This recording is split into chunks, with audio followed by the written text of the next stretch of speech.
From the corrupt corridors of Wall Street to the lords of the City of London, from the gold markets of the Pacific Rim and the Far East, comes the guerrilla economist. He clears the fog of economic and geopolitical disinfo. Know the truth, see the trends, understand the players. Protect your future and family. The financial freedom fighter, a rebel with a cause. This worldwide transmission has been brought to you by the guerrilla economist, helping the world understand, prepare, and make sound decisions to protect your future and your family. Visit the guerrilla economist at roguemoney.net, spelt ROGUEMONEY.net, for additional information and services.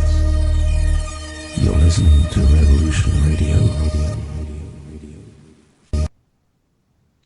All right, folks, it's the Guerrilla Economist, and it's March the 25th, 2016. March is just about done. Another one bites the dust. And I was just listening to my intro music. Man, my intro music pumps me up. It's probably one of the most badass intro musics I've ever heard. It's awesome.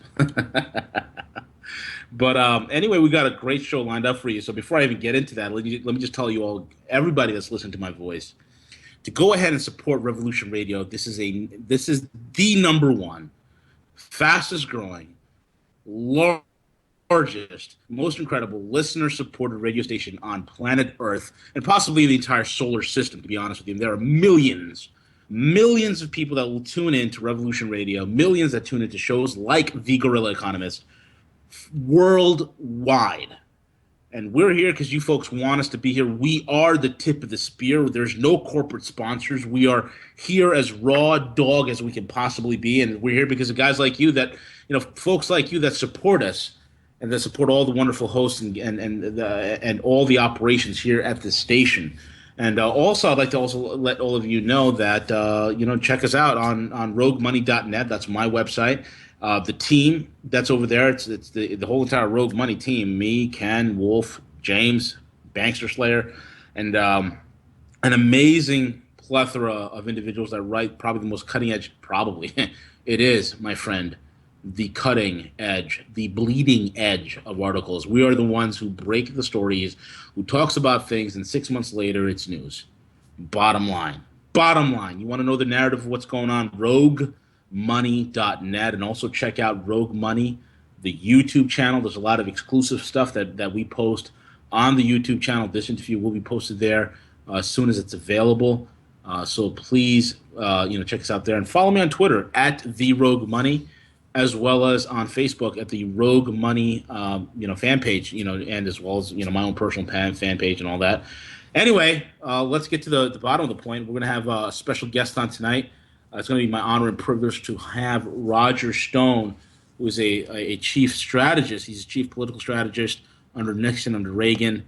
Great overall guy. He has a real good grasp of what's going on with the elections, as well as the play-by-play of all the drama that goes on behind the scenes.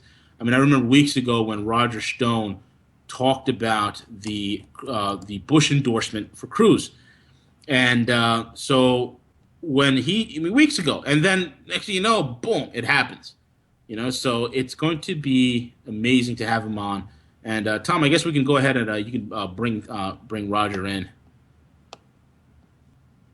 Folks, you're going to hear some ringing, so just ignore it. We're going right to a hard line. We're not doing Skype or Hangouts tonight.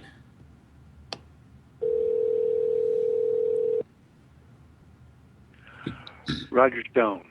Roger, how you doing, buddy? It's the Guerrilla Economist. How's it going? Excellent. How about you? Well, I'm doing great. I'm pumped up. The audience is pumped up. Everybody's waiting with bated breath, Roger, to hear you speak. I mean, I can't think of a better guest to have on the show right now in this time, in this space, with all the things that are going on with the election, with the country, especially with the Bush crime family that a certain cohort of mine who's famous, lives in Costa Rica, likes to call them the Shrubs. So it's a great time. And Roger, I just want you to just introduce yourself a little bit And I guess from there we can start painting the enemy, man. All right. Well, as you probably know, I'm a veteran of 9 Republican presidential campaigns, starting with Richard Nixon and extending all the way to my regretful service for George W. Bush. I worked on Capitol Hill as an assistant to Senator Bob Dole, and I worked as also an assistant to Congressman Bob Steele. So I've worked on both sides of the House. I've seen the budget-making process up close, and it's not pretty. While I have a sentimental attachment to the old Republican Party of Barry Goldwater, a party of small government, low taxes, party of individual liberty and freedom, sadly, that Republican Party doesn't really exist anymore. Both parties have morphed into the same party. It's the Wall Street Party, the party of special interests, the party of big money, the party of endless war, erosion of our civil liberties, massive debt and borrowing, bailouts for big banks while taxes remain high on working people. The Republicans and Democrats, very sadly, I concluded, are in it together. So I joined the Libertarian Party right after Mitt Romney was nominated, because he's the biggest phony I've seen in American politics. Absolutely. You see, I handled Massachusetts in 1980 for Ronald Reagan. It was one of the states I was responsible for. Mitt Romney supported Paul Tsongas, the left-wing senator from Massachusetts, for president. Mitt Romney was on his finance committee. 4 years later, when I was handling President Reagan's re-election in Massachusetts, among other states, we asked Mitt Romney to join our finance committee. He declined and told us he wasn't a Republican. So, and then, of course, 3 years ago, he went up and down the country constantly evoking the memory and spirit and philosophy of Ronald Reagan. So, as I said last week or 2 weeks ago, when he got into a spat with Donald Trump, being called a phony by Mitt Romney is like being called ugly by a frog. Well said. Roger, there? Yes, I'm with you. Oh, I'm sorry. Yeah, you go ahead and continue, Roger. So, in any event, I have been on this odyssey, mostly through my books, of trying to correct the historical record. I mean, I came to the conclusion that the government very rarely tells you the truth, and even when they do, they don't tell you the entire truth. So on the 50th anniversary of the assassination of John F. Kennedy, I wrote a book which became a New York Times bestseller entitled The Man Who Killed Kennedy, The Case Against LBJ, in which I use eyewitness evidence, fingerprint evidence, and deep Texas politics to make a compelling case as to why Lyndon Johnson had the motive, means, and opportunity to kill John Kennedy, why he was, in fact, the indispensable man in that particular caper, and why those who say, well, the CIA killed Kennedy or the mob killed Kennedy, as the 1978 House Committee on Assassinations investigation indicated, or Big Texas Oil killed Kennedy, they're all right. They're all involved in a complicated plot. Mm-hmm. But Lyndon Johnson's the one who controls the Dallas Police Department, and they have responsibility for the investigation. Lyndon Johnson is the one who controls the Dallas County District Attorney, who has ultimate responsibility for the investigation. Therefore, as the figure played by Kevin Costner in the famous Oliver Stone movie said, could the CIA control the Dallas Police Department? The answer is no. Mm-hmm. So that book, which, by the way, I took to 6 different commercial publishers, all of whom told me that it would be an ignominious commercial failure, and that it couldn't possibly do well. The book is now sold somewhere just under 90,000 copies, and it made the New York Times bestseller list in its second week. Wow. There you go. It just shows you what the mainstream just don't get it. No, they really don't. And look, I think if you can read this book and come away without the deep suspicion that Johnson has the most urgent motive, meaning LBJ knew that he was going to be dropped from the 1964 ticket, and he also knew that he was under heated investigation by the Justice Department and by the U.S. Senate in two completely different scandals. The Billy Sal Estes scandal in Texas, where Sal Estes was a flamboyant Texas wheeler dealer, and he had, through Lyndon Johnson, got some enormous federal contracts for grain storage, which were entirely fraudulent, and he was kicking back to LBJ. And then the Bobby Baker scandal. Bobby Baker was the Secretary of the U.S. Senate, was essentially LBJ's bagman. So Johnson knows that he is not just facing political oblivion, he's facing the federal penitentiary.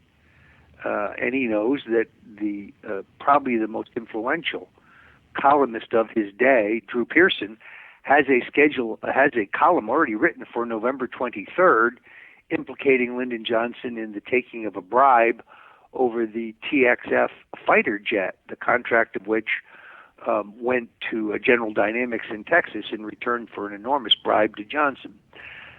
He also knows that Time Life has 9 investigative reporters on the ground in Texas preparing a December 1st cover issue on how Lyndon Johnson has enriched himself illegally and gone to public service broke and had become a multimillionaire.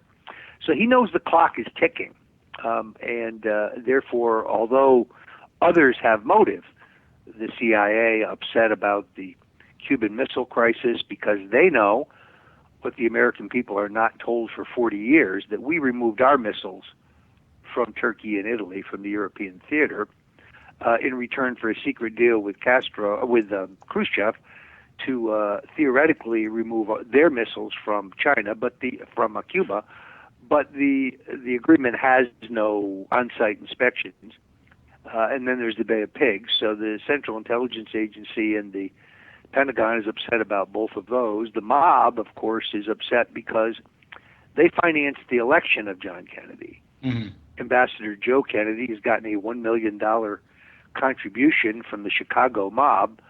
$1 million in 1960 is real money, in return for a commitment that the Kennedy administration would end the Justice Department efforts to deport Carlos Marcello and Santo Trafficante, two of the biggest gangsters of the day.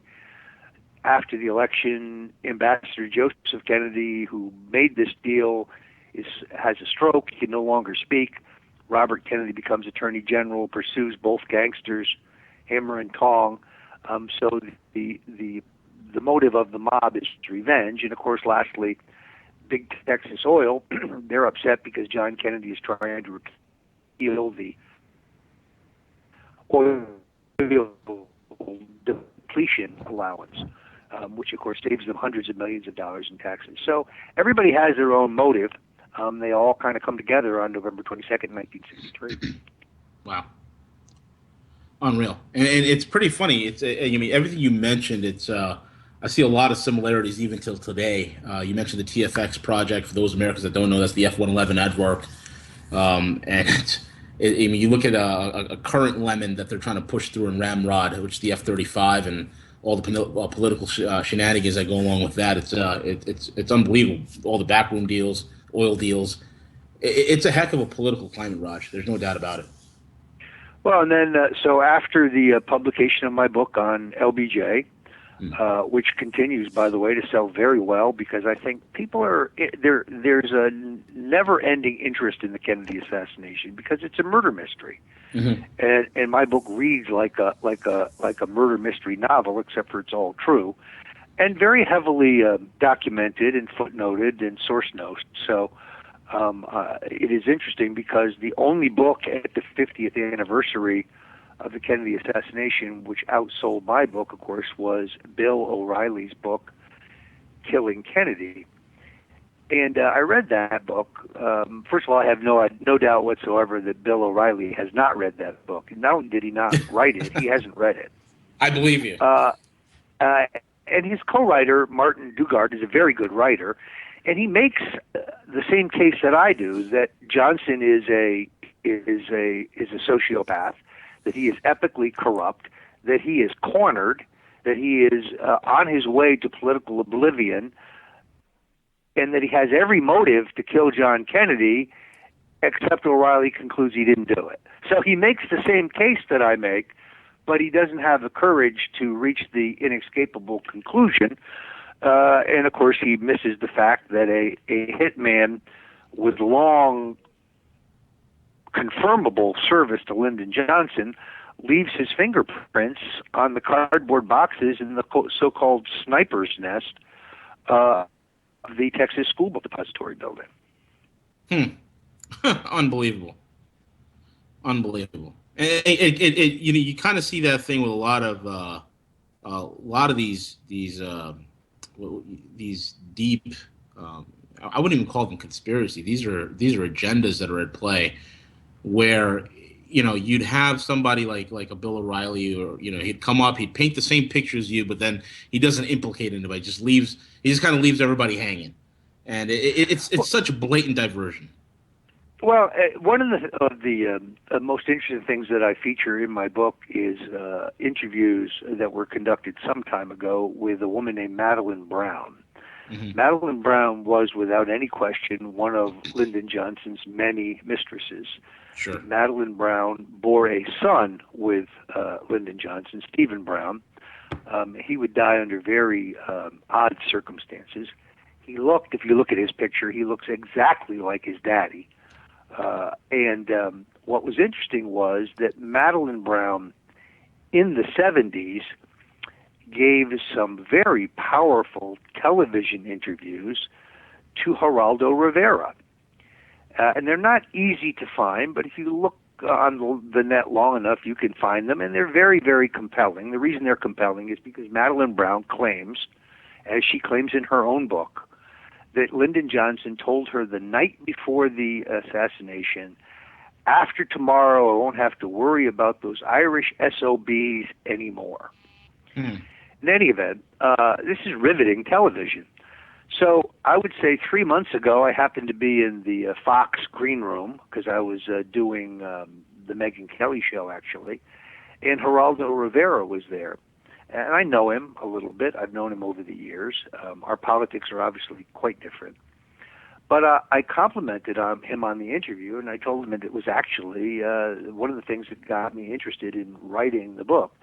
And he looked at me kind of blankly, and he said, "Who's Madeline Brown?"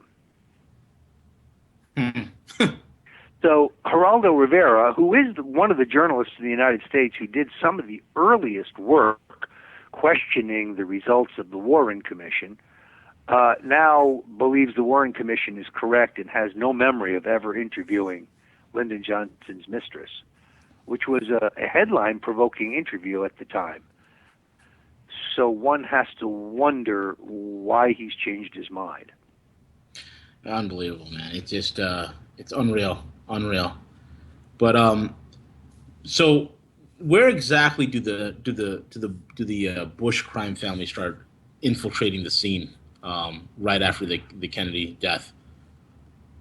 Well, about 2 years ago, it became pretty clear to me that Jeb Bush was going to run for president, and that it was important for there to be a book which comprised the entire history of the Bush family from the beginning to the current day. So the book does deconstruct Jeb. Jeb is not a businessman, because businessmen and women, they invest in businesses, build businesses, sell businesses, operate businesses. Jeb's an influence peddler. Right. Jeb gets a piece of the deal and a carried interest, but never puts up any money. And what he does in return is the use of his last name, and of course a few phone calls here and there to influential people in government or regulators who can make a business obviously very profitable with the right decisions. Jeb has terrible judgment, though, because at least 5 of his partners are in prison from 5 different business endeavors, which were scams. Wow. Jeb made a number of decisions as governor that he collected on immediately after leaving the governorship. So Jeb, for example, changed the management of the Florida state pension funds to Lehman Brothers. Wonderful. Then the state loaded it up on Lehman Brothers' toxic mortgage-backed securities, losing the state taxpayers $1 billion. Immediately upon Jeb leaving office, who hires him as a consultant at $1.5 million a year? Why, that would be Lehman Brothers. Unreal. Jeb made millions on Obamacare. He goes into these Republican debates and says that he's opposed to Obamacare and he'd repeal it. What he doesn't tell you is through his participation in tenant health care, he made millions from Obamacare. He's also secretly one of the holders of the federal contract for Obama phones. The company Track Phone is a partnership of Carlos Slim, the Mexican billionaire, Jeb Bush, and others. So he is a guy who got a $4 million taxpayer-financed personal bailout when his daddy was vice president. He was also the participant in a $74 million fraudulent import-export bank loan in which everybody else involved in the scam goes to jail, but Jeb is never even questioned. He's not even a witness in the case. So it's what I call elite deviance. The Bushes have profited from their old school ties, from their family connections, from their participation in the establishment. But I don't think there's not a member of this family who ever made an honest dollar. So anyway, after we deconstruct Jeb, I start all the way back at Prescott Bush, the U.S. Senator from Connecticut, the partner at Brown Brothers Harriman, Adolf Hitler's favorite banker, a man who made the family fortune arming the Third Reich, arming the Nazi war machine. In 1942, his bank was seized by the Roosevelt administration for treasonous activity. Now, those records were obtained by other researchers prior to the writing of my book, and they were copied, and they're readily available now on the Internet. What's interesting, though, is if you go to the government where they were found originally, now those documents no longer exist. They've disappeared. Fortunately, and there's enough copies that we know this is accurate. We also know from the microfiche records of the New York Herald Tribune, which I had to dig around in the dusty warehouse to find, there's actually newspaper stories on the seizure of the Union Bank, co-owned by Prescott Bush and Roland Harriman, his partner, who is the son of Averell Harriman. So again, the profiteering is bipartisan. Harriman, a Democrat, Bush, a Republican. They've got the power establishment covered. Obviously, we focus on George W. Bush, George H.W. Bush, a man who ran 6 times for vice president in 1968, 1972, 1974, when there was a vacancy, 1976, and 1980. 5 times for the vice presidency before he finally achieves it. Someone with no ideology at all, a technocrat. Someone who can go out of his way to sound like a conservative when it suited him. Runs for the Senate in 1964 as a Goldwaterite, then loses in Texas. Then runs for the House as a country club moderate Republican in a specially drawn district for him in Houston. Then runs again for the U.S. Senate. Starts out running to the right, but when he gets double-crossed by Lyndon Johnson and the liberal Democrat incumbent Ralph Yarborough loses the primary in an upset to a conservative Democrat, Lloyd Bentsen, then Bush moves left. We revealed that he, for 30 years, couldn't remember where he was on November 22nd, 1963. until government documents are declassified in the early or the middle 80s, proving that in fact he was in Dallas, Texas that day. It also shows that within 6 minutes of Kennedy being killed, George Bush is calling the Houston-based FBI bureau, essentially creating an alibi for his whereabouts. We also get a second document from J. Edgar Hoover, the FBI director, that proves that George Bush was working for the Central Intelligence Agency in Dallas in 1963.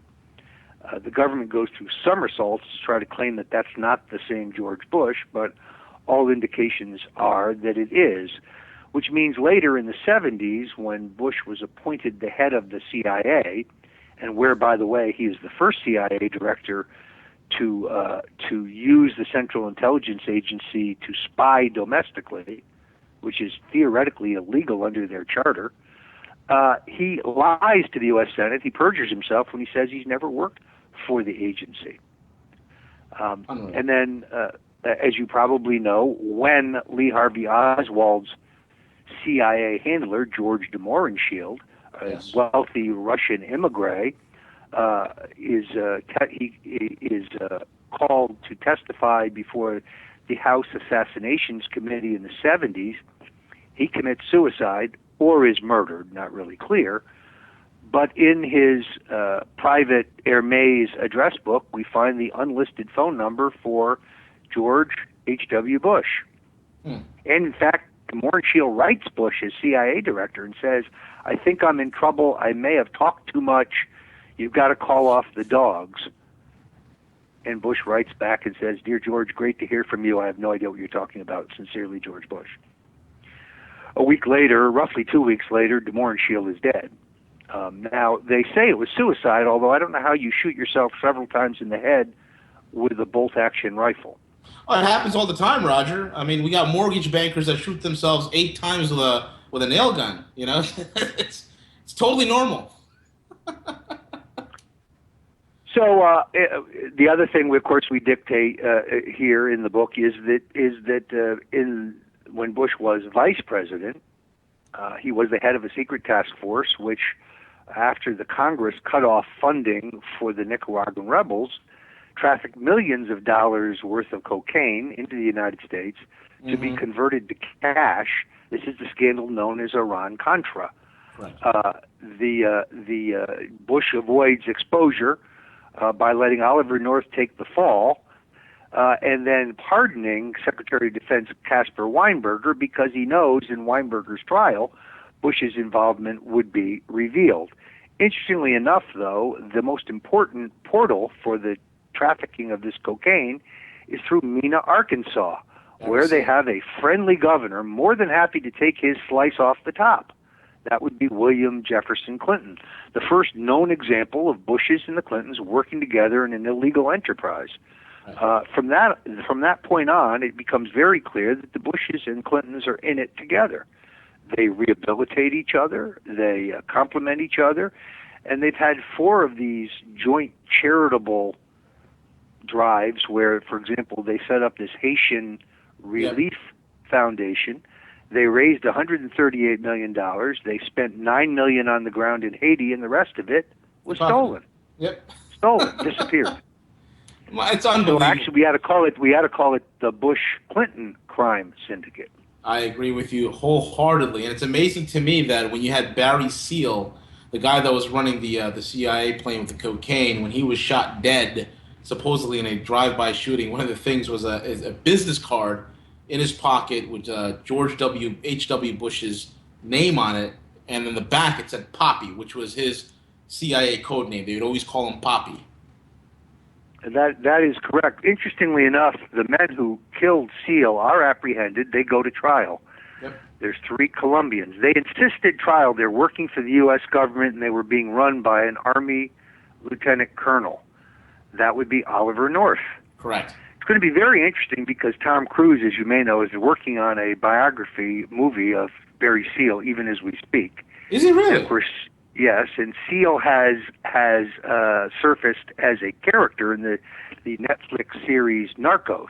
Yeah. So the legend of Barry Seal is becoming more current. Now, it's going to be very interesting to see how Hollywood handles this, because, of course, the establishment claim, the Bushes claim, that Seal was killed by the cartel, I think, is the cover story. Correct. Seal was killed on the orders of George Bush, and I think carried out by Oliver North, simply because, as revealed in my book, Jeb and the Bush Crime Family, Seal was having problems with the IRS. He'd made an enormous amount of money in the drug trafficking business, and the government was pursuing him for millions of dollars. And he went to George Bush and he told him that if Bush didn't get the IRS off his back, he was going to expose the fact that George W. Bush and Jeb Bush had been caught by the DEA bringing a kilo of cocaine into Opa-locka Airport in Miami. Yeah. That, I think, is the triggering event that cost Barry Seal his life. Interestingly enough, Seal's attorney, Richard Sharpstein, was also my attorney. He practiced law in Miami Beach, was an excellent white-collar attorney. He represented me on some matters, and therefore I had the opportunity to ask him about Seal and Seal's claim of working directly for the vice president. Sharpstein told me the same thing that he had written previously, which was when Seal told him this entire story, he was incredulous. And Seal said, "Let me prove it to you." He said, "Call this phone number and tell them you're me and ask for the vice president." So Sharpstein called the number he was given. They said the vice president's office. He said, "This is Barry Seal. I'd like to speak to the vice president." They put him on hold.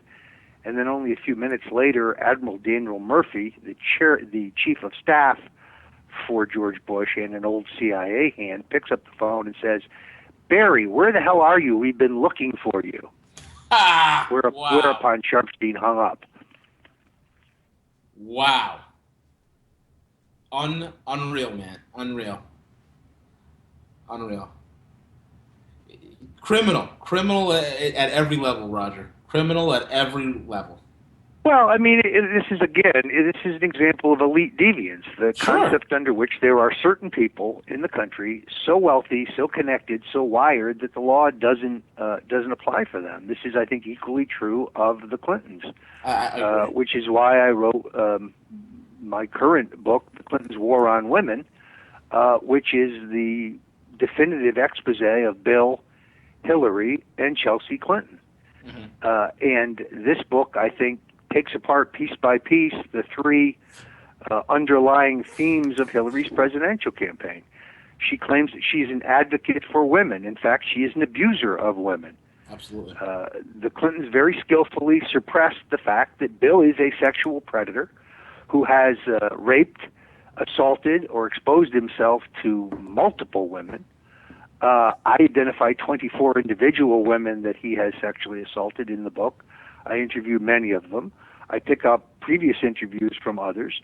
Some of these names you know, Kathleen Willey, who wrote the introduction for my book, Juanita Broderick, who was identified by NBC in a chilling interview, or Paula Jones, who was paid $850,000 in an out-of-court settlement over Bill exposing himself and demanding oral sex from her in a Little Rock, Arkansas hotel room. But there's so many names you don't know. Liz Ward Grayson, Eileen Wellstone, the 19-year-old co-ed that Bill raped at Oxford, which is why he didn't graduate from Oxford. He was booted out of Oxford. He says in his biography that he left Oxford, he left the Rhodes Scholarship program to attend Yale Law School, but there's a year interregnum between those two events. No one leaves the Oxford Rhodes Scholar program. It's very prestigious, and that's why I call him the Rhodes Scholar rapist. But then you've got Liz Ward Grayson, the former Miss Arkansas, former Miss America, who at first says that Bill raped and bit her. Biting women is his signature move, by the way. At least 3 women, one identified by NBC, Juanita Broderick, one identified by the Washington Post and Roger Morris, and a woman identified in Arkansas that I identified, all tell the same story, that Bill bites the upper lip of his victims as like a disabling move, kind of a signature move.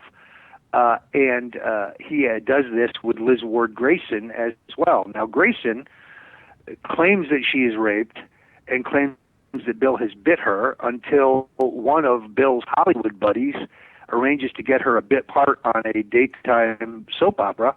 And now she claims, well, the sex was consensual, but it was rough and unpleasurable.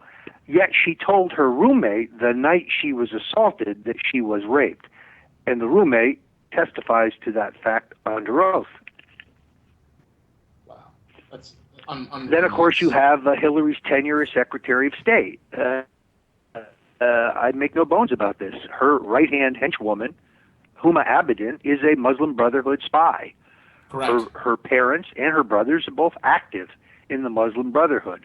Her mother is one of the leading proponents of genital mutilation in the Islamic world. Her college education was financed by the Muslim Brotherhood. She works as the editor of a publication which is financed in college by the Muslim Brotherhood. So how she ever got a security clearance is beyond me. We do know that in the email scandal, that it was Huma Abedin, the exotic, chic, beautiful assistant to Hillary Clinton, and Cheryl Mills, who reviewed all the email to determine what had to be destroyed. Now, they're hiding a lot of things, but the most important thing they're hiding is the nexus between the State Department and the Clinton Foundation. See, the Clinton Foundation is not a charity. It's a slush fund for grifters. It's a $2 billion global fraud. It is the biggest money laundering operation in U.S. history. It is a vehicle for the facilitation of multi-million-dollar bribes. And virtually everything, whether it was approval for weapon sales or approval of defense contracts, or whether it was literally changes in American foreign policy, such as the move to overturn and depose Gaddafi, everything was for sale under Hillary. And the Clintons have probably worth somewhere north of $300 million combined. Don't feel sorry for Chelsea. She's a 35-year-old adult. She's a co-conspirator. Her father-in-law's a criminal. She and her husband have stolen about $40 million. Right. Now, she said in a terrific interview that she's tried to care about money, but she can't. Well, if I lived in a $10.5 million apartment in Manhattan like she does, I probably wouldn't care about money either. Yeah. She's a grifter just like her parents. She's legally responsible as an officer of the Clinton Foundation, and she has signed all of the federal and state filings that are permeated with fraud. One has to wonder why no Republican attorney general in any state has opened an investigation into the Clinton Foundation, because they have gotten extremely detailed complaints that really point out exactly where the law is being broken and where there is rampant financial fraud. If this were a right-leaning or libertarian-leaning or liberty-leaning charity, they'd already be closed down and people would be on their way to jail. Right. I just find it funny that the IRS doesn't look into this $2 billion global fraud because they're too busy auditing the personal tax return of Donald J. Trump. Yes, correct. Absolutely. Absolutely right. And the thing is, even Chelsea's father-in-law is a criminal and has been jailed. Well, it's interesting because one of the arguments I make in the book is that Chelsea is not the biological daughter of Bill Clinton. I agree with you. Webster Hubbell, right? Webster Hubbell is her father, and of course Webster Hubbell went to jail as well. So that means Chelsea's father and father-in-law both went to the federal penitentiary. More shocking, though, if you look at these primaries where Hillary is beating Bernie Sanders, she is doing so on the backs of African American voters, right, which tells me that African American voters really don't know the Clintons. I mean, Hillary says Black Lives Matter unless you're Danny Williams. He's the son of Bill Clinton. Bill Clinton fathered Danny Williams with a black cocaine-addicted prostitute, Bobby Ann Williams, who's currently in prison. Bobby Ann Williams passed a lie detector test in this regard, And Danny Williams' aunt and his mother took him to Hillary in the governor's mansion when she was first lady, and she was the one who banished him. A state trooper testified that he delivered Christmas presents to the small shack where Danny and his mother lived for 5 consecutive years on the instructions of the governor, who specifically said, "Don't tell Hillary." Bobby Ann Williams was with Bill Clinton on 13 occasions where they would tryst, and she said she was certain that Danny Williams was Bill's son because Bill was the only white guy she had been with. They look alike. Prior to Danny's birth. Danny Williams looks like Bill Clinton. If you go on Twitter right now, it's DANNEY, Danny Williams. You can see his videos, his photos. I've met him. I've interviewed him. He looks exactly like his famous father. He sounds exactly like his famous father. Now, in 1999, when Hillary was warming up to run for the U.S. Senate, we got to the juncture where Danny was a loose end and needed to be dealt with. And reporters were starting to poke around Arkansas and ask questions. This got a lot of coverage because there was a local civil rights activist named Say McIntosh, kind of the Al Sharpton of Arkansas. And when the family went to him and told him that the Clintons refused to support or acknowledge their son, McIntosh went on a public crusade. He published handbills. He had this big sign made that said, "One drop of blood." And he kept following Clinton around in public, demanding that he take a blood test that would prove his parentage. Interestingly enough, McIntosh's son was in the Arkansas penitentiary. And in late 1991, suddenly McIntosh dropped his campaign. He disappeared from sight. He didn't bring up the question of Danny Williams again until the 1992 election was over. Now, here's the best part. When Bill was elected president, he resigned as governor on the same day he became president. Because the lieutenant governor of Arkansas was purposely out of town, out of the state, the president of the state senate temporarily became governor for a few hours. In that period, he pardoned McIntosh's son, gave him a full pardon, for which, by the way, he was not eligible. And then, and only then, did the lieutenant governor return to Arkansas and be sworn in as governor. Wow. McIntosh came out after this and said, yes, it was a payoff. Yes, they agreed to pardon my son if I would keep my mouth shut through the election. In 1999, when Hillary was warming up to run for the Senate in New York, Danny Williams was an obvious loose end. Today, he's 30 years old. He has 5 children of his own. He's a fine young man, by the way, puts himself through school, working a construction job, has a small business, doesn't drink, doesn't smoke, doesn't do drugs. He really is an upstanding young man. And all he really wants to know is, who is my father? Who is my real father? I just want to shake his hand. In any event, the Washington Post printed a story written, interestingly enough, by Howard Kurtz, now with Fox, that said that a DNA test had been conducted, and it proved unequivocally that Bill Clinton was not Danny Williams' father. The source of this DNA test was the Star magazine, a tabloid. Oh, God. The Star, what the Washington Post did not mention was that the Star was owned by a man named Robert Altman. Altman was a Georgetown classmate of Clinton's who was Deputy Secretary of the Treasury in the Clinton administration. He's also a man who's given $750,000 to the various endeavors of the Clintons, and ultimately was forced to resign from the Clinton administration in the Whitewater scandal because he improperly tried to rig an investigation. Here's the best part. Altman no longer owns the Star. The Star is now owned by American media. I went to them. They were very gracious in opening all of their files. There is no DNA test. There never was a DNA test. The Washington Post purposely printed disinformation. So you are going to see and hear Danny Williams a lot this fall because Black Lives Matter unless you're Danny Williams. Bill Clinton is not only a deadbeat dad, but he's a deadbeat dad who signed the legislation cutting funding for single mothers. He's also, if you're African American, you might want to know, he's also the man responsible for the mass incarceration of so many young black men for possession of small amounts of drugs in his famous Correct. 3 strikes, you're out. So the only place Hillary Clinton wants to feed poor black people is in a prison cafeteria. Absolutely correct. This is why you probably saw the video last week when she was race betting with Barack Obama, saying that we had to bring the blacks to heel.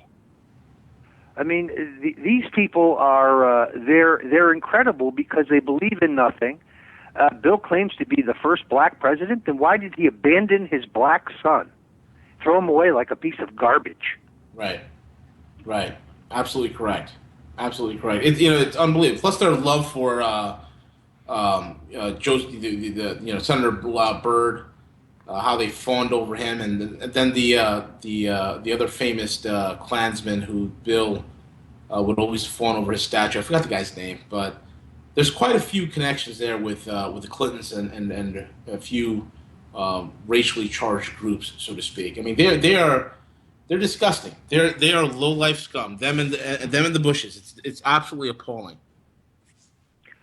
Well, it's extraordinary to me that this is the choice that the establishment intended us for this year. The choice between Clinton and Bush. It's kind of a heads I win, tails you lose election. And along has come both Donald Trump and to a certain extent Bernie Sanders to upset that apple cart. Yeah. I am a veteran of almost 40 years in American politics, but I've never seen anything like the phenomena of Trump. Whether you like him or whether you dislike him, what's amazing is that he has gotten to where he is in this race, the clear front runner, inches away from wrapping up the nomination. He has spent virtually nothing on television, nothing whatsoever on polling, nothing whatsoever on a sophisticated grassroots campaign. The entire phenomena is fueled by free media coverage and his performance in these debates. I never would have predicted any of that. It's his model. It has been his strategy, and it has worked amazingly. I agree with you, Roger. I mean, the way that he caught my attention. There's a mutual friend of his that I'm friends with as well. So I knew a little while ago before he announced that he was going to run.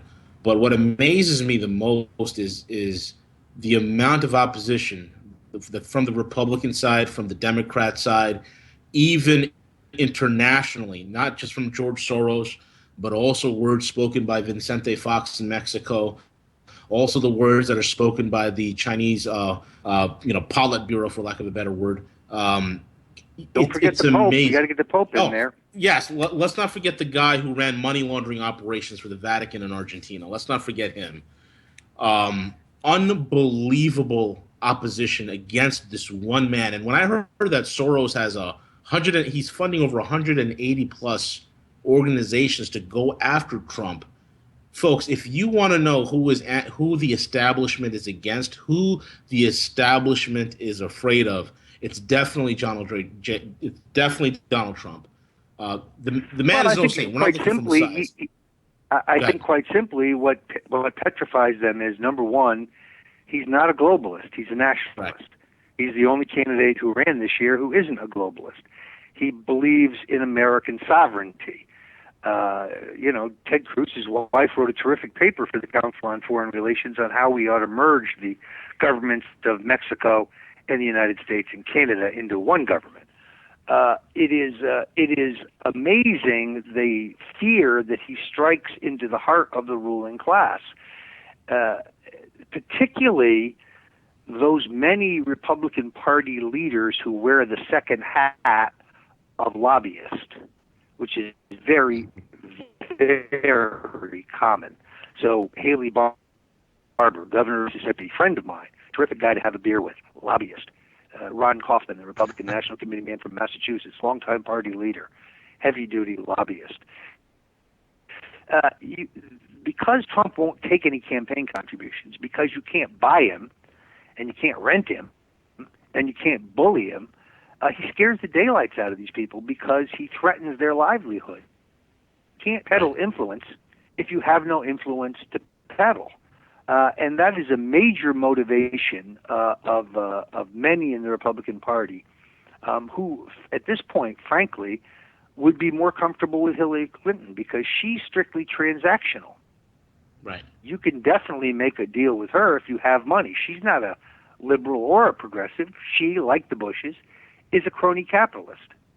Right. And she's for sale, and they know that. So as long as you kept the Republican Senate and a Republican House, unfortunately, many in the Republican establishment would be perfectly happy with a Hillary Clinton presidency, as opposed to a Donald Trump presidency in which they have no influence whatsoever. Yeah. So I think that Trump is he's courageous because I think he's taking his life in his hands. Right. I really think that his positions are viewed as so radical and so different that he strikes fear in the hearts of the political establishment.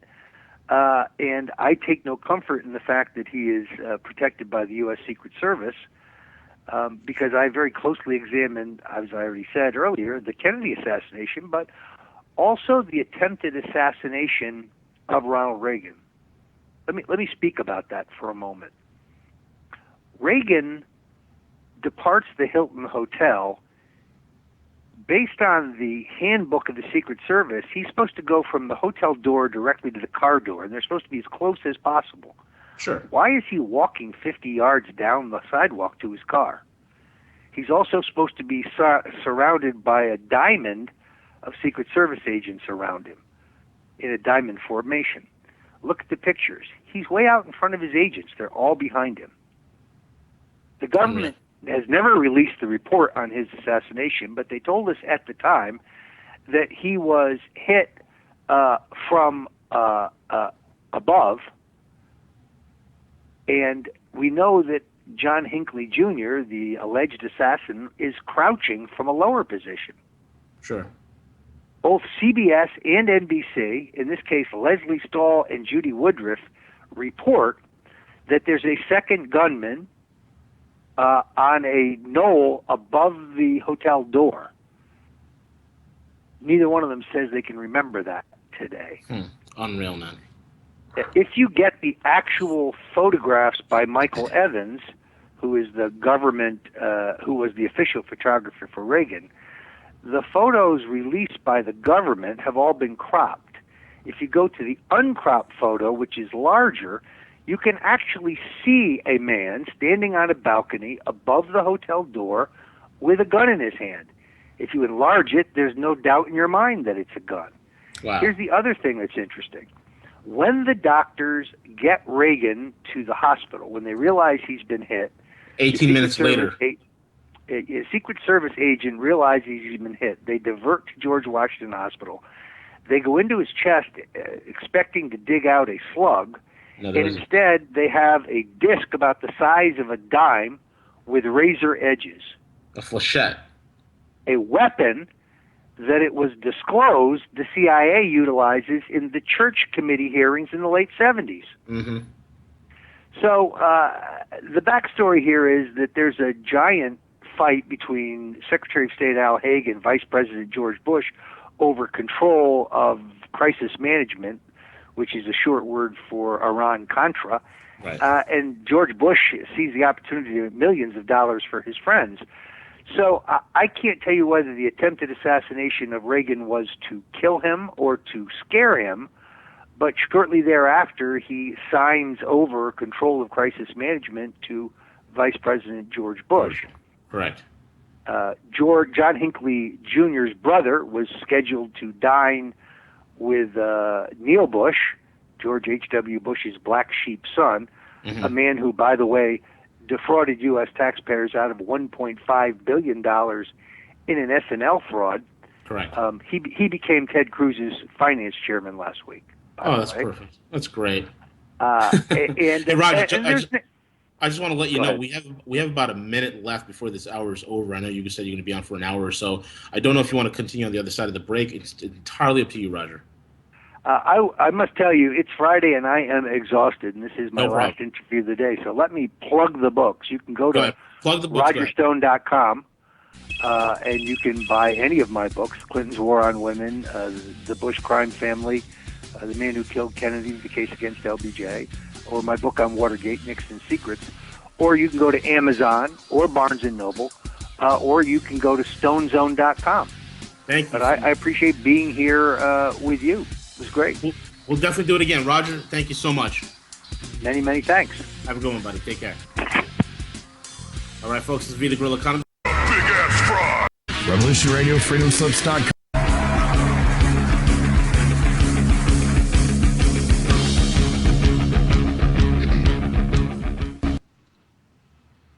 All right, folks, it's V the Guerrilla Economist back again on freedomslips.com, Revolution Radio, the #1 listener-supported radio station on the planet. We're here because you folks want us to be here. We are Raw Dog, and we are completely funded by folks like you. So click the Donate Now button that's on the main screen of our website. I don't know if you're in the chat room hanging out over there, and we had an awesome an hour interview with Roger Stone. It was fantastic. Definitely going to have him back on. Click the Donate Now button and show your love and your support for us. And also, folks, here's the deal. Check us out on roguemoney.net. That's ROGUEMONEY, roguemoney.net. It's the fastest growing financial and geoeconomic news site on the planet. Hard-hitting stories. We are typically, I'll be honest, I'll be straight up with you guys. We're typically about 6 months ahead on average with what's going on in the world, what's going on with the markets, because economics dictate everything. Okay, economics it's everything. I mean, when you look at organized religion, what the heck is organized religion? It's economics. Okay, it's economics. That's basically what it is. All right, it's economics applied to politics. That's organized religion, and economics is the core crux of what we cover. It's what is the main driver of world events and global issues. It's, that old adage, follow the money. Folks, it's absolutely true. Follow the money. All right? It's not the rhetoric that comes out of a person's mouth. It's where his wallet has been. It's not what he says that matters. It's what he spends his money on. So when you have these idiot politicians like Ted Cruz, who seems to have a bigger what's the word? A bigger list of a bigger black book list of women he had romps with, more than Tiger Woods, so to say. Don't listen to that lying SOB thumping his Bible, telling you that he's a believer in Christ and he's a good Christian and he grew up in an evangelical home. Don't believe that nonsense. Ted Cruz is a scumbag, just like Hillary Clinton. He's another Bush. He's Bush 2.0. He's another Bush. Little Jebby boy couldn't make it, so they had little backup crews running backup quarterback, throwing the establishment ball, hoping that somebody would vote for him or catch it. So it's great last hour that we had Roger Stone on. I loved having him on. Definitely going to be connecting with him and to have him back on again, especially as we wind down, as we go from this going to be a pretty incredible summer. And going into this election cycle, I think it's going to be, barring, look, I don't see any way these Republican idiots are going to be taking this election away from Trump. I really don't see it. They're going to try their best, but, Trump is not an idiot. The guy's got his quote unquote Trump cards that he hasn't played yet. Okay, so I don't see them taking this away from him. And if it ever comes down to the point where we see Donald Trump and Hillary Clinton on the same podium debating each other, it's going to be a bloodbath slaughter. Don't listen to the nonsense. There were 22 polls that were done, and Donald Trump lost 18 of the 22 polls. Don't believe that nonsense. That is a bunch of nonsense. Who the hell ran those polls? Bunch of nonsense numbers trying to take the wind out of the guy's sail. Folks, you can't stop. It's unbelievable. Now, the thing that I'm excited about, and I'm looking forward to this. And again, I'm running that whole Ronald Reagan mentality that he said so eloquently during the Cold War, which is trust but verify.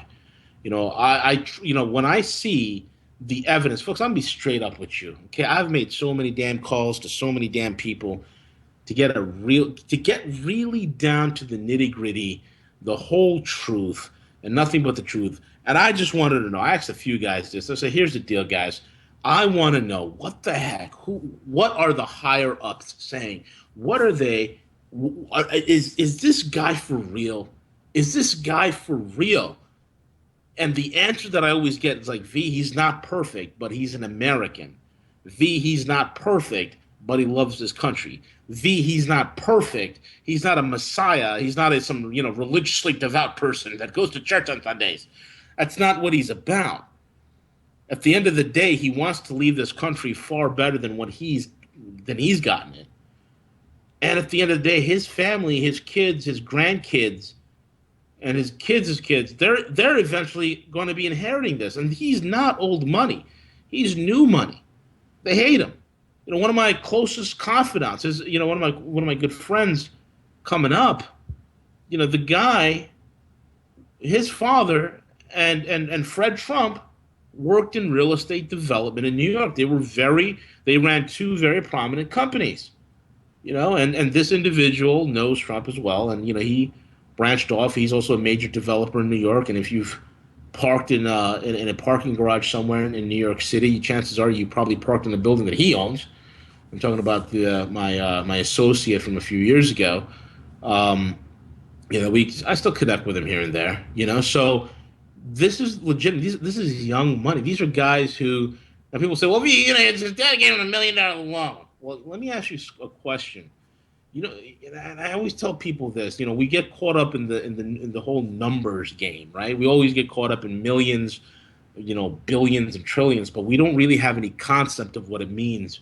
Folks, when I tell people how much time is a million seconds, okay, how much time is a million seconds? Most people don't know. They don't know. A million seconds is 12 days. Then when I ask people how much time is a billion seconds, okay, a billion seconds. A billion seconds, folks, is 32 years. Okay, so when somebody gives you $1 million loan and you're able to create a $10 billion plus company, with low debt, privately owned, high cash flow, owning hard assets in some of the most choice real estate areas in the world, that's remarkable.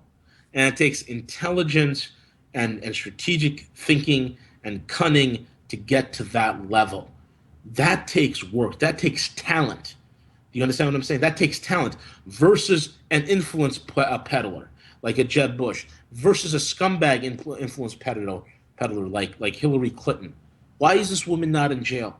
Why are people going to her retarded rap? I've said, folks, I'm sorry. I've said this before. Look, if you are a supporter of Hillary Clinton, you are either brain damaged, your mother dropped you on your head too many times, you've drank too much fluoride, you've sniffed too much glue, you've huffed too much on butane, you took too much acid, you partied a little too hard in college, or you didn't go to college, you were just outside sniffing glue all day, I have no idea, or sniffing paint thinner, or you're just clinically retarded. If you are voting for Hillary Clinton, that is the equivalent in the gorilla's mind in which I place you categorically speaking. I have more respect and I admire more the Bernie Sanders supporters. At least they're real liberals. At least they have issues. At least they're pissed off at the establishment, just like the Trump people. And that is something that the establishment never planned on. That is something they've never fully prepared for. How else do you expect them to spend $250 billion on low energy string bean Jeb Bush? And his campaign went down in flames. He carried 4 delegates. That's all he got. He got 4 delegates, 2% of the vote. He went down in flames. Flames. And then they throw their weight around Marco Rubio. And, the closet homosexual went down in flames. And I don't care if he's gay. I really don't care. I really don't care. The point is, because he keeps it in the closet, he's going to be blackmailed. That's just the bottom line. Okay? We don't need somebody who could be blackmailed. So he goes down in flames. Now they got Ted Cruz. Ted Tigers Wood Cruz. All right? There you go. Tigers Wood Cruz over there. The Mexican Canadian Cruz. Oh God, the narcissism in these fools to be running it's incredible, man. It's really incredible. So you got Cruz running, right? And this guy's got more whores in his closet and more dirty money in his closet than anybody. See, the thing is this, folks. Look, prior to his current marriage and whatnot, look, Donald Trump, yeah, he likes women, right? But he's not some cavorting adulterer. You can't find that in the guy's past. You can go digging. Trust me, there are powerful people that went digging for this. And like I said, look, I know a guy that I'm an associate with who's very good friends with him. And I would have known that this was years ago before I even knew the guy was even running for president. And the thing that this guy tells me is, yo, V, I'm telling you straight up, this guy, there is an innocence about him. He's not that type of dude. I take his word for it. You know, I mean, that's the thing, folks. The guy's not perfect. We don't need perfect. We need somebody who can correct the economic problem. Because I don't care what it is. Folks, you have to understand this. Look, when you have economic freedom, which does not come from the government, you understand this? Like, all you liberals, this is what liberalism makes no sense. And I know you liberals hate math. You leftists hate math. Math is like kryptonite for you guys. You go run it, right? So, freedom, or economic freedom more in particular, it cannot come from the government. Government is a parasite. It is an expense. It's not an asset. It's a liability. And so you cannot have this massive parasite sucking off the life of production, the life spring of wealth from the populace. You just can't have that. It's anathema. It's completely opposite. It shouldn't be that way. You understand? So, wealth, economic freedom comes from the individual with limited government in a society of high production. That's what fosters economic growth and economic freedom. And when you have economic freedom, guess what you got? Guess what else you have? Religious freedom. You have freedom of speech. You have freedom to do whatever the heck you want. You got freedom to bear arms. You got freedom to do whatever the heck you want to do because there's less intervention. Why? Because this parasite, this leech that historically has killed over 200 million people the last century, look up the term, it's called democide, death by government. That leech is prevented from growing because this leech, when it grows, it begins to attract the criminally insane. Hence, you have Clintons. Hence, you have Bushes. Hence, you have Cruzes. Hence, you have the establishment, your Rothschilds, your Rockefellers. Hence, you have these criminal underlings, the Soroses. These scumbags learn that these sociopathic criminal underclass that is in bureaucratic offices of power are weak-willed influence peddlers that are up for the highest price. They figured that out very quickly. But when you have a limited government, limited powers, and a limited ability, you have freedom. Economic freedom is the most important thing. Now, folks, check out roguemoney.net because I'm going to tell you a crazy theory. Crazy theory. You need to do two things. Okay, everybody's listening to my voice. If you haven't done it yet, first thing, number one, you got to go to YouTube. Go to YouTube. On the search bar, type in Rogue Money. You're going to see the screaming red gorilla logo, which is yours truly. I am the angry red crazy monkey. No, the angry gorilla. Okay, that's the logo. Anyway, you'll see the logo, Rogue Money, and as a channel, we're exploding. I mean, my God, the growth is just outrageous. I mean, we haven't even been up there for a month yet, and it's through the roof. It's ridiculous. The amount of views that we're getting and the amount of subscriptions we're getting. So, go check out Rogue Money, and there's the interview there that I want you to listen to. It's from last week's interview that I did with Big Swear. If you haven't heard it, listen to it again. If you have heard it, listen to it again. And if you've heard it a second time, listen to it again and take notes. Okay?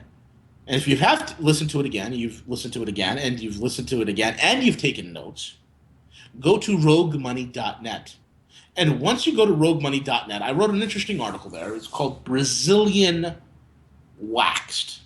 Okay? It's a catchy term. I like to come up with, catchy little titles that are shocking and provocative and, and whatnot, but all in light fun, folks. Okay? Let's not be so serious. Life is just too damn crazy for us to be all serious and uptight about it. Okay, let's just relax. So the title's called Brazilian Waxed, and it's about Brazil and how Brazil is imploding. And I talk about it, okay? And then after you read that entire article about Brazilian Waxed on roguemoney.net for free, because this was a subscription membership exclusive site. It is now open to the public. You need to take advantage of it, okay? Forget about going to wallstreetjournal.com. Who has trolled me in the past for information that has gone on the street? Forget about anybody else. roguemoney.net. Okay? Read that article. And then from there, I want you guys to go back to YouTube. You go back to YouTube and go to the Rogue Money YouTube channel again and listen to the guerrilla update that I did on March the 22nd. And listen to the whole thing. I think it's about 47 minutes or something like that. It's one of my most epic rants. So if you want to listen to it, it's great. I say a lot of insensitive, politically incorrect things.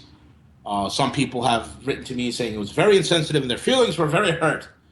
To which, and these, you kind of think that it would be women that would be upset about the things that I say, but it's actually women that are actually happy. They're like, "Go V, you are the man. You are telling it like it is. Thank you for being out there. You are a truth warrior. You're an inspiration."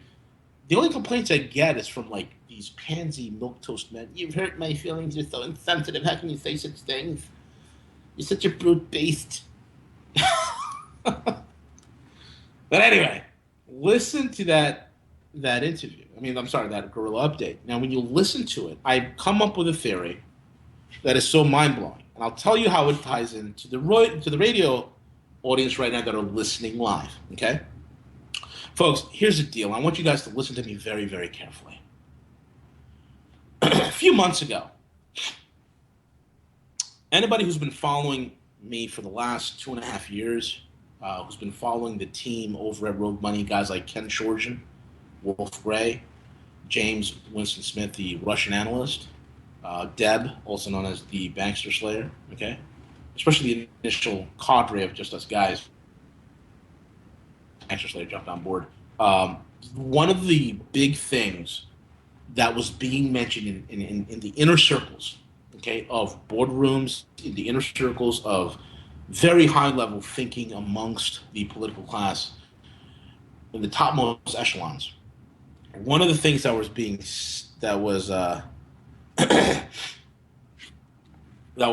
discussed is a leveraged buyout, an LBO, a leveraged buyout of the United States, because we owe so much debt.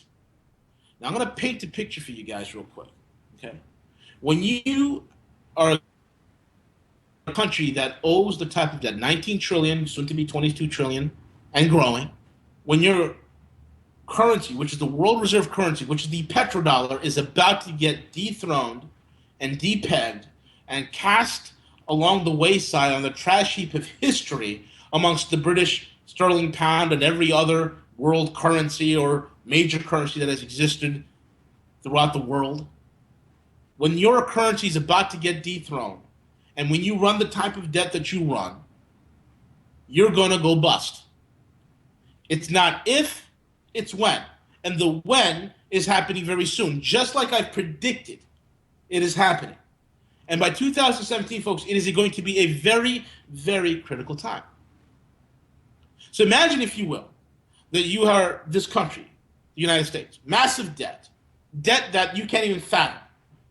Globally, they're dumping our dollars. It is the God-honest truth. I swear to you. Dumping our dollars.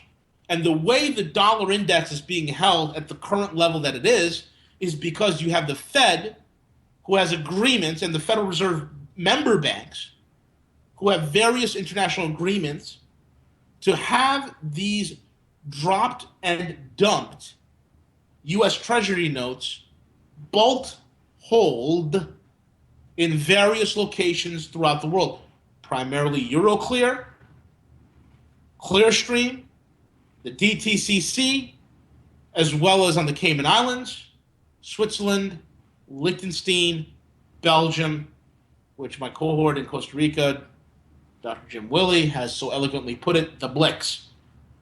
Okay? That is where they're dumping it. This game cannot continue. And I'll get into the whole, Belgium thing today. If I don't, you'll hear it on a Guerrilla Update, which I'll probably put up on either Monday or Tuesday. So stay tuned for that. But when you're in that type of situation, the time is only a matter of time. And you have nothing but a two political party system, which is really one party. It's tyranny full blown and tyranny light. It's Coke and Diet Coke. It's Pepsi and Diet Pepsi. That's the Republicrats and the Democrats. It's two wings on the same dragon. They both service the same. They both serve the same animal. Okay. Now, you got these corrupt, bought and paid for, soulless, unconscionable human beings that are in power, that are on the levers of control within the White House, within the Congress, within the Senate, within the judicial. It's these fools. And if you're a foreign creditor, you know full well that if you have a Hillary Clinton, you have a Ted Cruz in the White House, and America goes bust, I promise you this, Hillary Clinton will gladly sell you down the river. China comes in and says, you know what, President Clinton, Madame Clinton, Madame President, you owe us $5.3 trillion. You pay now. If China says that to Hillary Clinton says, well, that's just fine. Here, you can take California, and please have Nevada as well. You've always wanted Nevada because of that pesky Bundy and his ranch, and Harry Reid couldn't get it done. But here, go ahead, take Nevada. She will gladly sell off sections to you without a problem. You don't think it's true? You explain to me in the state that I live in, 2 hours north, next to one of my favorite racetracks, Monticello Motor Club. Love it. Love it. You don't know I'm a gearhead. I love to race cars. I love to go fast. My life motto is if you're not first, you're last. Anyway, explain to me that 2 hours north, why are they building hundreds? I mean, I'm talking about hundreds of thousands of acres here. They're building China City, exclusive trade zone with Chinese industry, with Chinese workers. And New York rubber stamped like it's okay. Because why? Because you have kleptocrats in power. You have those that are willing to sell you out in power. And they have that set up over there. Explain to me how a great majority of a vast amount of commercial real estate in Manhattan is being turned over to the Chinese. Explain to me how factories in Camden, New Jersey, in Cleveland, Ohio, in Pittsburgh, Pennsylvania, in Detroit, Michigan, factories that have been closed down, mills that have been closed down and shut down for decades, all of a sudden being retooled, brought online because of Chinese investments, Chinese workers. Why is all this happening? Because the talk is a leveraged buyout. And in the leveraged buyout, a scumbag like Clinton will sell your country down the river, and your kids, folks, your kids will make the iPhone 8 in a sweatshop in Camden, New Jersey, in a Foxconn near you with the suicide net, so the kids won't. This way the kids don't jump off the roof because they've worked too hard. They've worked 5 hours and it was just too much for the average American kid, and they need to go home and watch whatever the hell it is that they watch, Dancing with the Stars, I have no idea. Right? Why do you think that's happening? Because these things are in place. So the leverage buyout concept has been going on for quite some time. It's being whispered here and there, here and there. I caught wind of it. The team at Rogue Money caught wind of it. We talked about it. We wrote the narrative on it. Other people have caught on to what we were doing. They started writing about it. Okay, so leverage buyout. The establishment will love that because, number one, it gets rid of our sovereignty. It gets rid of our power. It makes us a vassal state. It's easier for us to integrate into a much more global union. It's easier for us to be integrated into a North American union, and perhaps somebody somewhere would dust off the Amero, and that will be our new currency or a regional currency with the dollar and the Canadian loonie and the Mexican peso all pegged to this Amero regional trade currency. These are the wet dreams that these plutocrats pleasure themselves with at night. They think about this stuff, and it's the most incredible aphrodisiac for these disgusting deviants. Okay? But guess what? The nightmare scenario is, folks, if you get somebody in the White House who is not an influence peddler. You get somebody in the White House who can't be bought, who loves America, who sticks his big fat middle finger in the face of the internationalists and the globalists and says, go jump off a bridge. How's that? We're Americans, and we'll put a boot in your rear end. That's a nightmare scenario. And what does this really mean? How do I tie in this? Remember last week's interview with Big Square? He talked about certain good guys like the Dark Knight. I'm going to forever, I think one of the guys on Twitter, I forgot who it was, he mentioned it, is Alan Greenspan the Dark Knight of the Fed? The guy who went in there covert, overheated the whole entire system in order for it to collapse so that he and a certain group of men could bring about a gold standard. Okay? I should think about that. Because I do know that in various stages, in various phases, certain events were to happen. But it did not happen. And these were nefarious events that would have ushered us into a stage and a paradigm in which we should not be at, and it would have been incredibly unfavorable to freedom and liberty and clear-mindedness here in the United States. But all of a sudden, by an act of God, all of a sudden, there was these key individuals that happened to be there that stopped it. In other words, folks, there is evidence that, and I run into this time and time again, something was supposed to happen, something was planned, and it doesn't happen. And then days later, weeks later, months later, you hear it was intervened upon by courageous men and women who work in the shadows, who care about the United States. Just like in Syria, where against direct orders, against the orders of the administration, you have the sharing of military intelligence with the Russians and with the Assad government by U.S. forces to target ISIS. Think about that. Good guys. The good guys are also working to bomb ISIS. Good guys. You're seeing this happen. Folks, if these men and women are not there in the top echelons of this whole entire thing, holding back, pushing back against this evil tyranny, we would have folded decades upon decades ago. We would have already been in a tyrannical nightmare. But they've held it back. They pushed it back. They keep pushing. So there's evidence all over the place. There are fingerprints of these men of valor.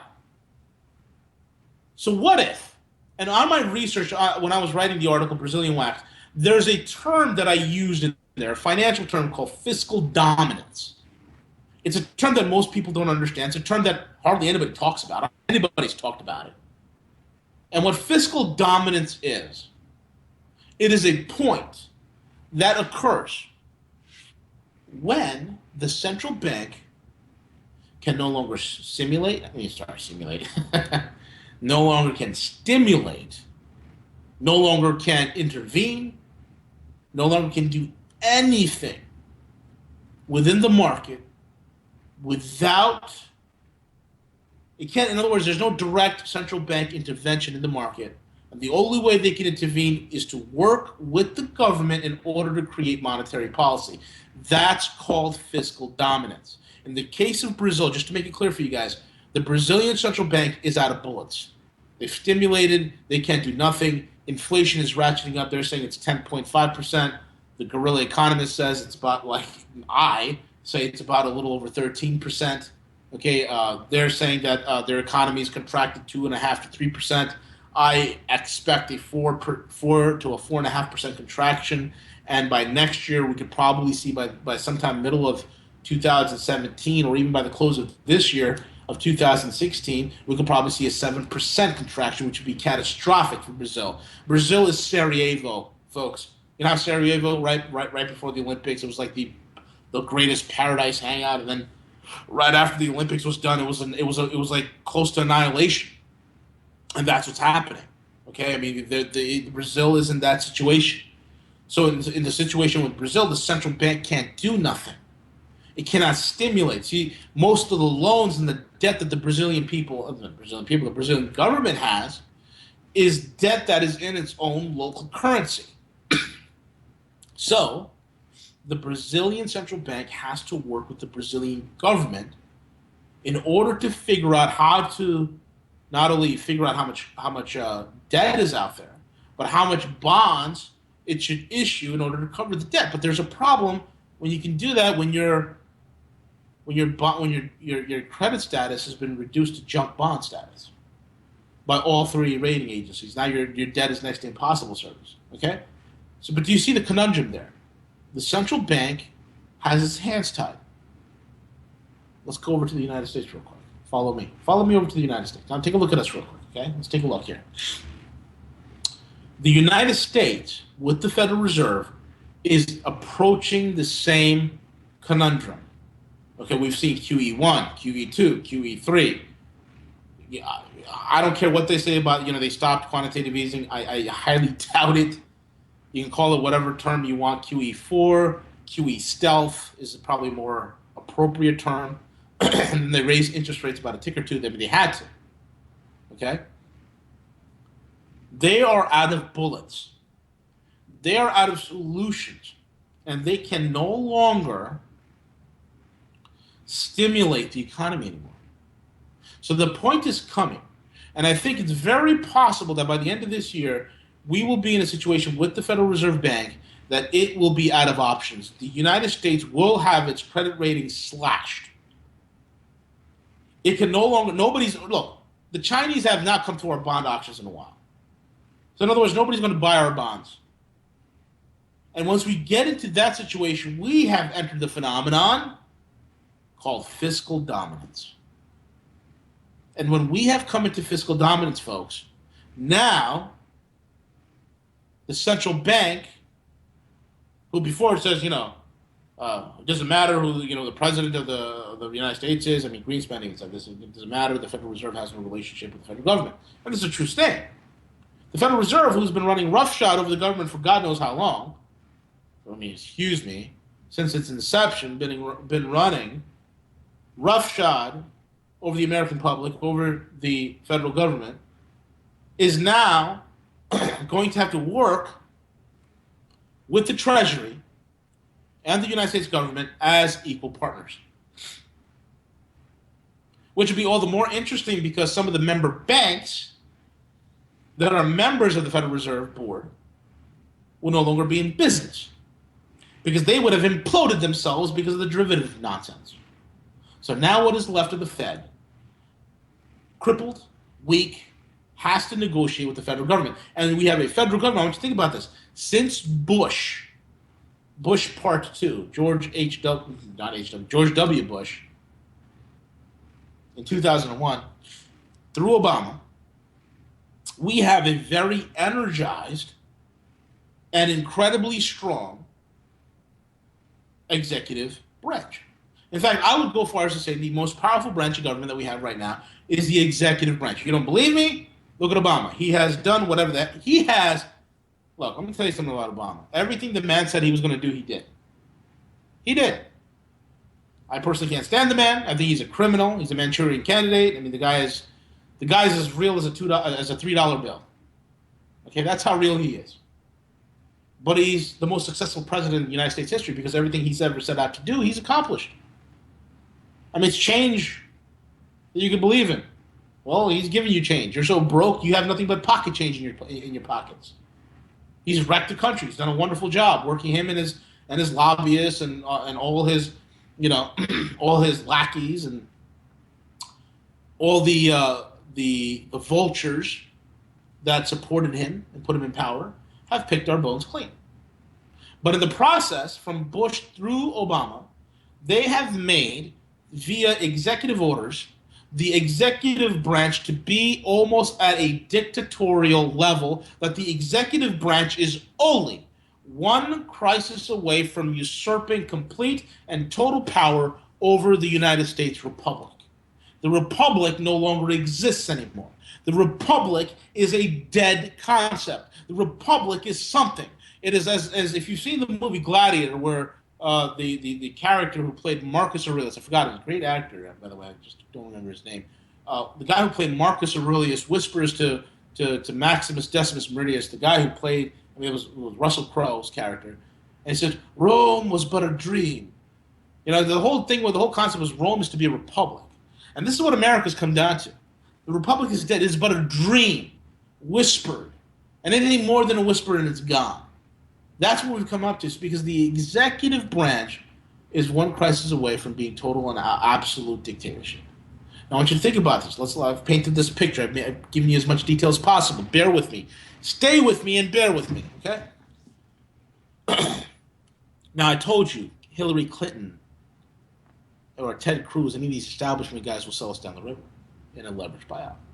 But can you imagine a Donald Trump who's been saying since his campaign trails, well, the reason why we get our butts kicked, the reason why we have our asses handed to us in trade is not only the fact that we have idiots who do the negotiating for us, but we also have, excuse me, they devalue their currency. So he always talks about devaluing the currency. I mean, let's be honest, the dollar is overinflated considerably, okay? There's no reason for it to be this high.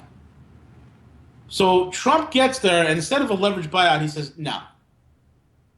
Because now the central bank has to work with who? The executive office, which is basically the bulldog bully pulpit of the federal government. And then instead of a leveraged buyout, folks, because of fiscal dominance, and because if you get a politician in there, heck, this concept could even work with Bernie, but Bernie's not going to win. I kind of shudder to think about Bernie's economic policy. It scares the hell out of me. Keeps me up at night. Oh my God, I have chest pains thinking about it. But anyway, great guy. I like Bernie. I think he's a wonderful, very nice guy. But we don't need nice guys right now. So imagine, if you will, an executive office, okay, who says, no, we're not going to go into a leveraged buyout. We're not interested. We're going to default. Can you imagine? Can you imagine the Chinese flipping their lid? Your default now is act of war. Well, go ahead, buddy. We still got nukes. We still have an army. But you know what we also have, China? We also have, because the research of guys like Bix Weir and all the research that I've come up with, folks, I've even seen some of these. I can't even talk about it. I'm not even going to go there. I'm not even going to talk about it. I'm not going to go there. I'm not going to tell you what I've seen or something. I'm just going to stop. I'm not going to even go there. But anyway, what if the president, let's say hypothetically speaking, Donald Trump says, no, we're not going to default. I'm sorry, we're not going to go into leverage buyout. We're going to default. And if you have a problem with it, well, I'll tell you right now, we have about 600,000 metric tons of gold. We're going to back our currency in gold. Are you? Now let's renegotiate some of these things. Let's get some trade deals going. Are you down with us? You want to move forward, or you want to cry over spilled milk? To the effect that China would say, hey, you know what? We're going to back our currency with gold too, and let's not cry over spilled milk. What needs to be purged is purged. They reissue a new gold-backed dollar. We go through a little bit of rough spot. We go through an economic collapse, but it will not be the type of chaos that the elites would want. It would not be the millions dead of starvation, dehydration, violence, rioting, pollution, lack of medication, whatever. Okay? It will not be the type of disruptions and societal breakdowns that the elites would want so they can justify the destruction of America, the carving up of everything, and then lay the blame to their enemies. It would be it won't be a crash, it will be a very hard landing. It won't be, we're taking the plane, brace yourself, we're going to drive it directly to the mountainside. No, we're going to veer off from hitting the mountain. There's a rice paddy on the bottom. There's a clearing there. The landing gears ain't down. We're going to dump the fuel, and we're going to come in, land this damn thing on the ground. Sparks are flying everywhere. The belly's getting scraped. It is rough. Some of you might pass out. The old and infirm of us, some of us might even die from the fear of the whole damn endeavor. Oxygen mask drops in the cabin. There's a lot of shaking. Things are coming loose. Luggage is coming free.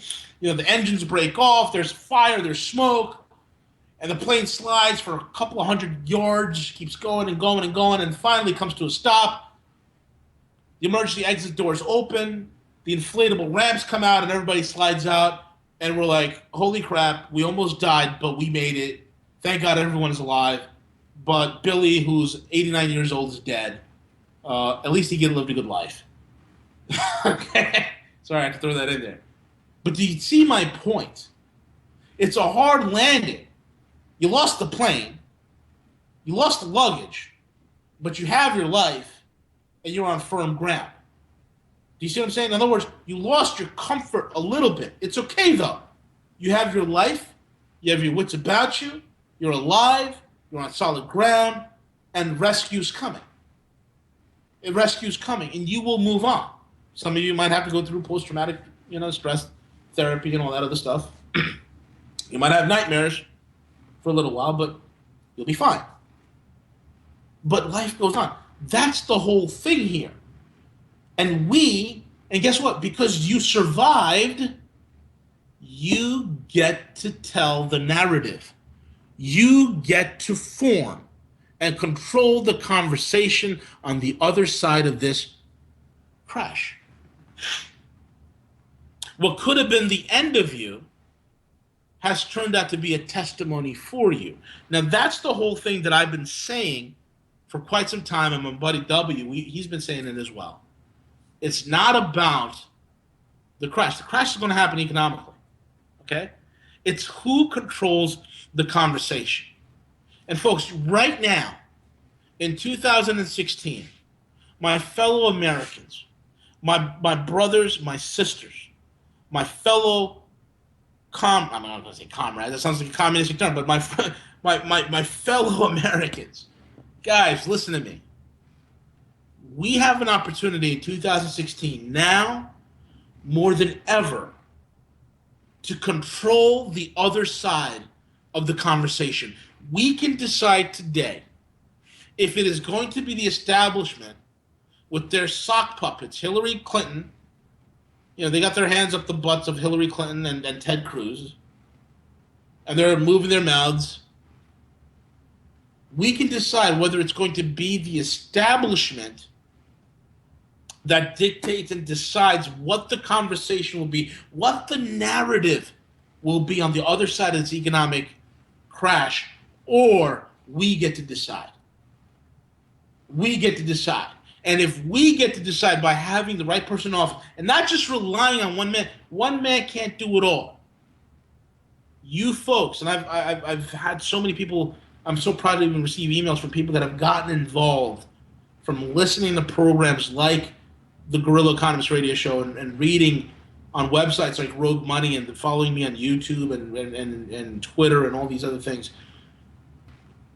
Emails from people who have gotten involved in their local communities, in their local city councils, to talk about economic collapse, to talk about the fact that hey, our junk, our bonds that we're issuing, it's all based on junk.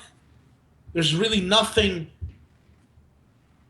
making up the underpinnings of what we deem to be financially responsible.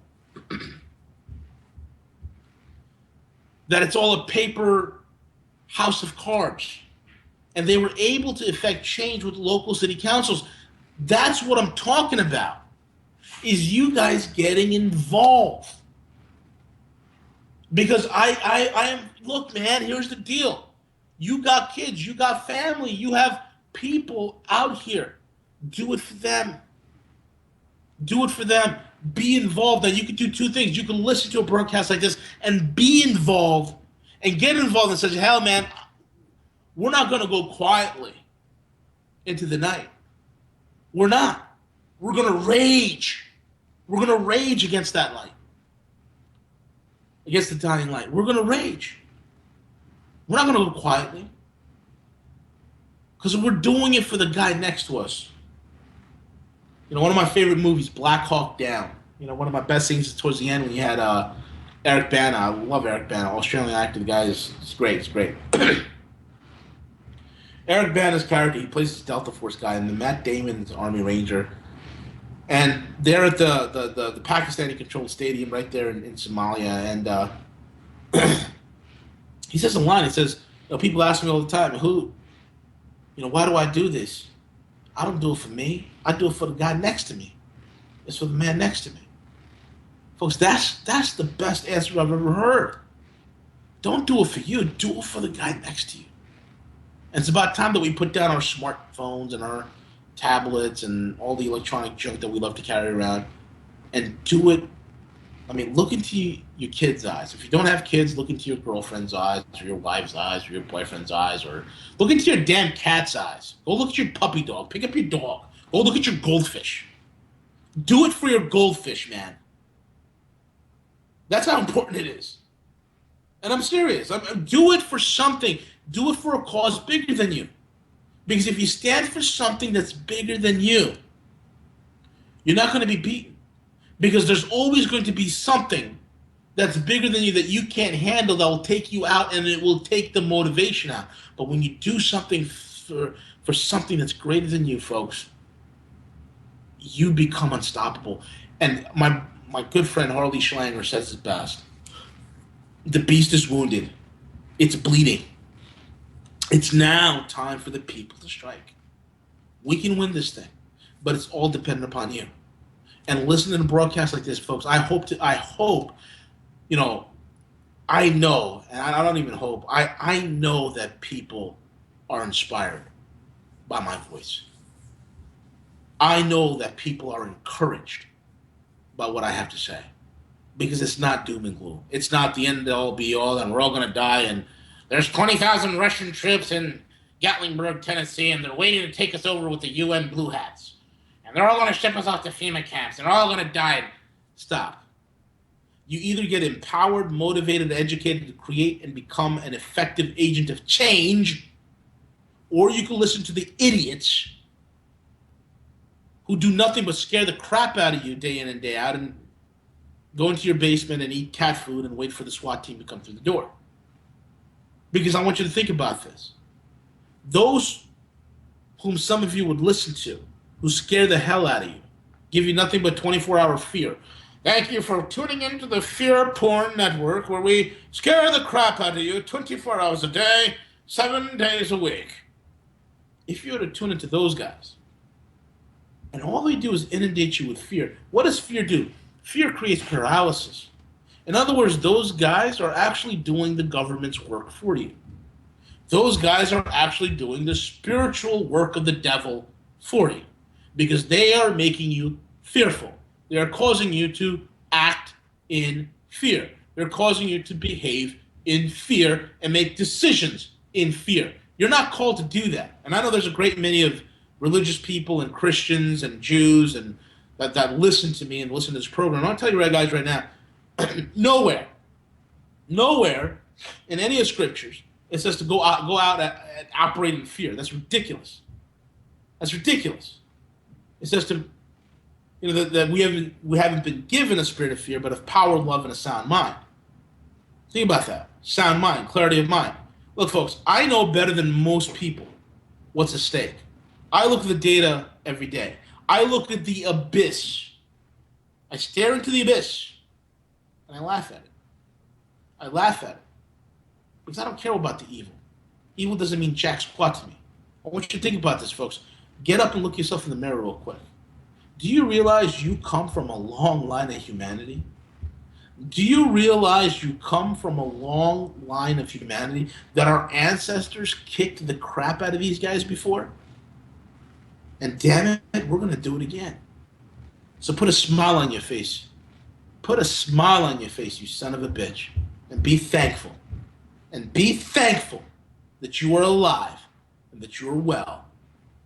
And this time, that you get to experience what it is and what it is to be a human being on this earth at this time in the most critical juncture in all of history, and you have an opportunity to create change. Be powerful, because evil can never triumph over you. Be powerful. Do not be fearful. Do not be weak.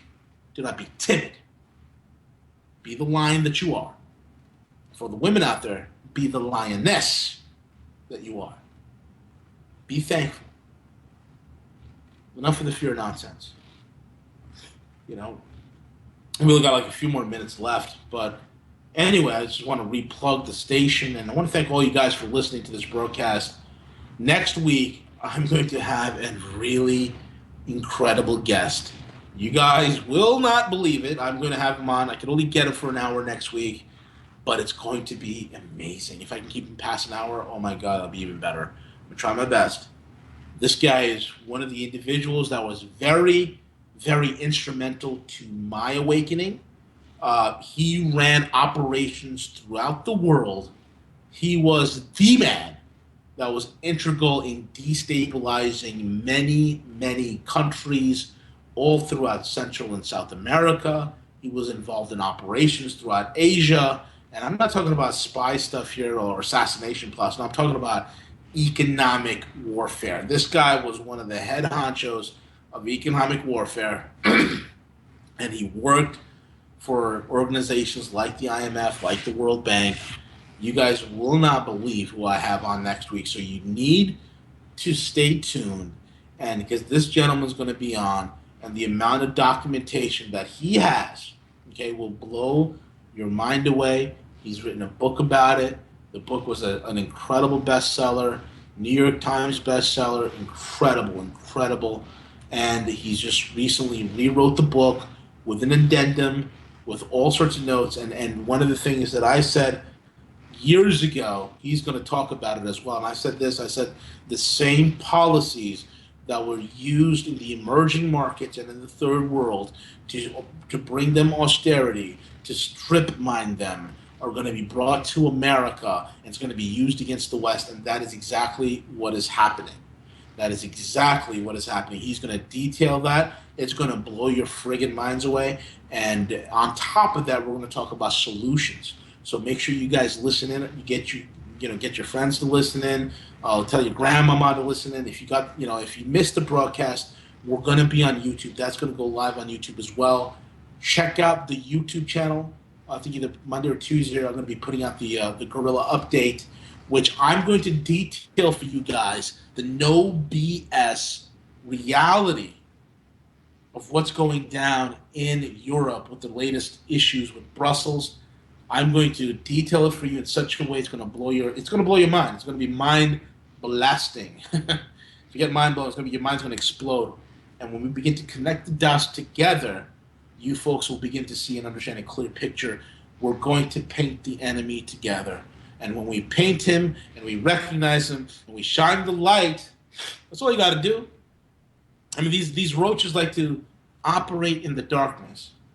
But once you shine the light, they go scurrying and they go running.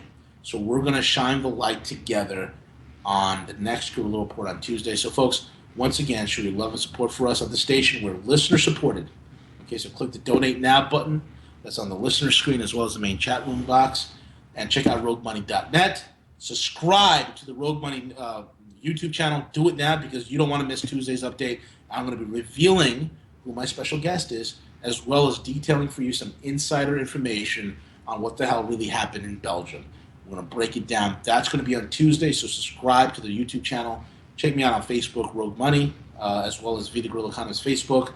Follow me on Twitter at The Rogue Money. I'm always tweeting some pretty awesome things. And again, folks, check us out. And excuse me, I've been fighting this lung thing, this allergies, man. I got to get a hold of it. Anyway, thank you all for listening in. I want to thank you again. I hope you guys have a great weekend. I know I'm going to be probably doing some spring cleaning because spring is in the air. Beautiful weather. It was nice to take out the cars for a spin. It was a beautiful day in New York. This weekend's going to be great. You know what? I was outside today, guys, and I smelled nothing but barbecue grills.